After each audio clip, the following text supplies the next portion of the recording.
Se spune că România este o țară plină de viață. Dar viața cui? Pentru că pe ulițele astea doar vântul își mai amintește de pașii celor plecați. Copiii nu mai râd, părinții nu mai speră, iar bătrânii doar așteaptă. România, până când? Ne-am obișnuit să ne luăm rămas bun. E normal să ne creștem copiii doar ca să-i vedem plecând? Câți ani trebuie să mai treacă până când să nu mai fim doar o țară de amintiri? România, până când? Îți mai amintești când România era o familie? Când mesele erau pline, când casele nu erau goale?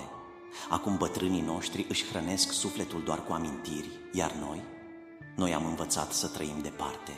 România, până când? Ne spun că avem o viață mai bună aici. Ne mint că România e doar o amintire, dar România nu e doar un loc. România suntem noi și într-o zi ne vom întoarce. România, până când? Noi am plecat, dar nu ne-am uitat rădăcinile.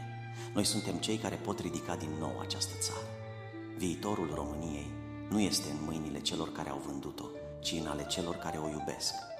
România, până când? Până când ne vom ridica?